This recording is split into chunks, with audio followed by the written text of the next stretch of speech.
The Might and Magic franchise has been around since the 1980s and were a number of role-playing games with a medieval setting that appeared on anything from Windows to home computers such as the Commodore 64 or the Amiga, and even consoles in some regions.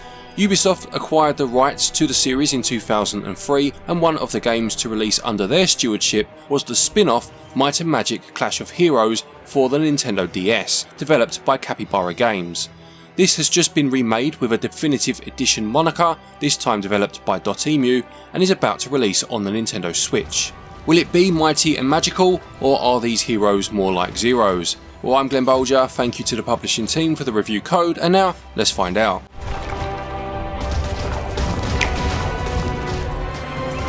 The story focuses on the world of Ashen and the 5 clans that inhabit it, being elves, knights, wizards, necromancers and demons. After the world is attacked by a powerful enemy searching for valuable artifacts, you will take on the role of the 5 young leaders of each of the clans across the game's chapters, engaging in battles on a quest to restore order. So in terms of gameplay, Might and Magic Clash of Heroes is essentially a match-free puzzler and turn-based strategy hybrid with some RPG elements. It has a feel of something like Puzzle Quest to it in some ways, a game that is also available on the Switch these days.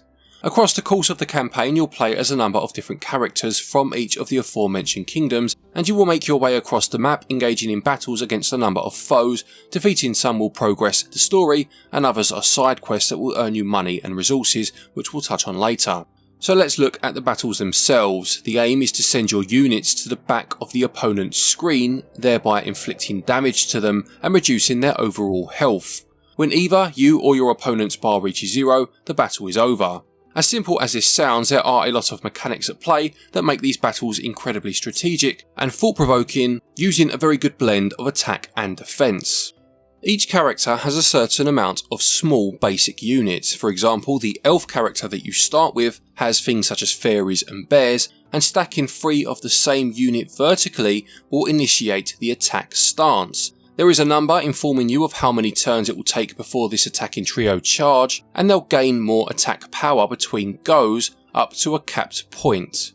They will then deal this amount of damage if they are successful in hitting the top of the screen. If they run through any of the enemy's units, they will either destroy them on their way to the top of the screen, or do as much damage to those units as they can before running out of points themselves and being destroyed.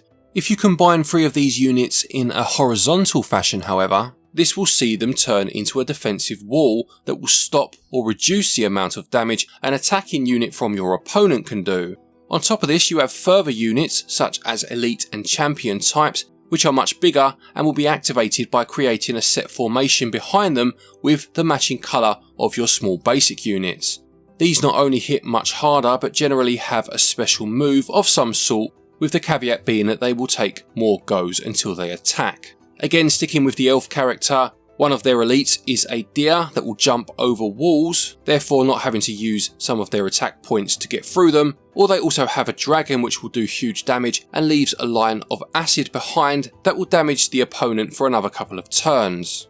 Choosing which types to bring into battle is an interesting decision, as it's not always about how much damage units can do. Some levels will have moving targets that need to be hit, where a lower wait time might be the best way to go.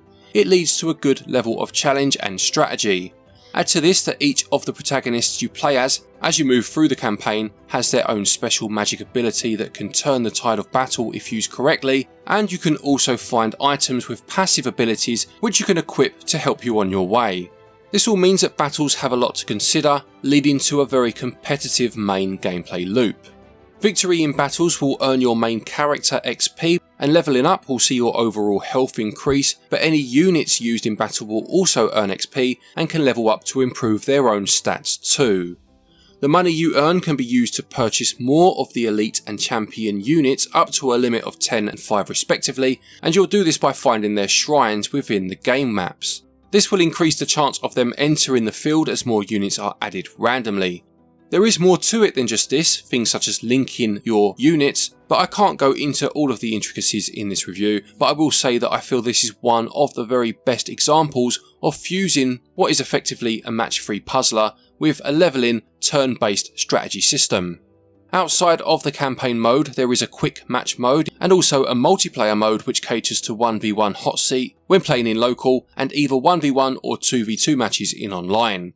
In terms of the controls, you can use the D-pad or the left stick to move between units, and this does work well enough, although it would have been nice to see the touchscreen utilised during handheld play. This is probably the game's biggest issue, although it might only be one for those that have played the game before. You see, this was a DS game back in the day, as I mentioned, and it made use of the dual screen function by having your units on the bottom screen and your opponents on the top. Coupled with the use of the stylus to move units meant that the game and the system felt like a match made in heaven.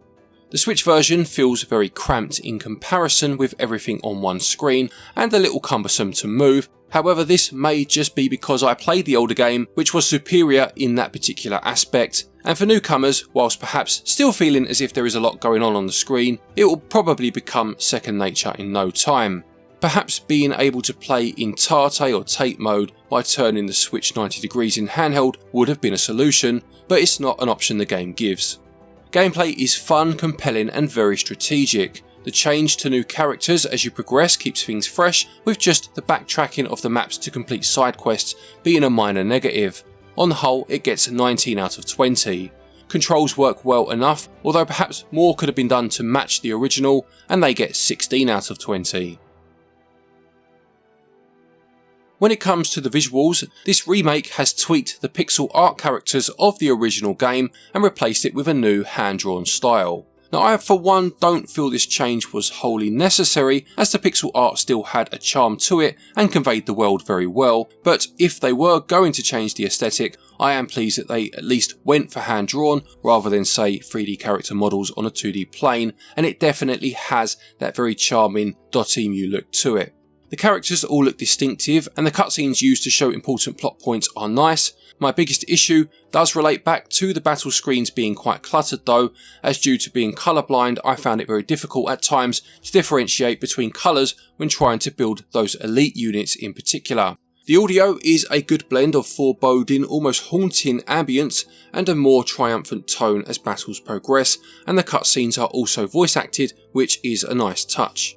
Visuals have gone for something new, and whilst I do miss the pixel art, I will say the new style does look very pleasing and they get 17 out of 20. Audio does a very good job of adding to the gameplay without ever breaking your concentration and gets 18 out of 20. Might and Magic Clash of Heroes Definitive Edition costs £15.99 and regional equivalents are on your screen now. For this price you are getting the campaign mode, which will take most people around 20 to 25 hours to complete.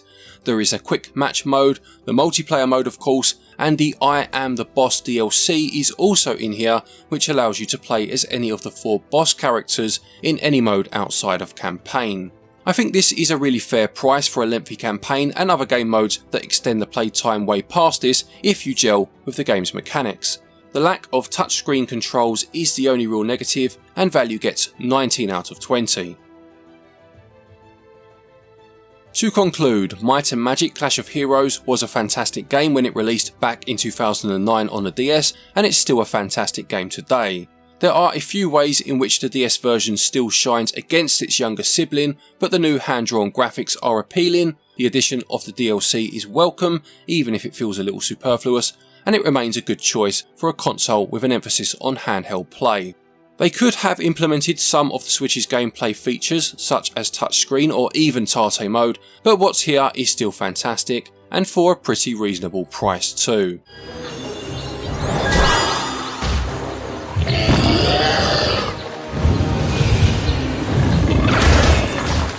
Might and Magic Clash of Heroes Definitive Edition gets a SwitchUp score of 89%.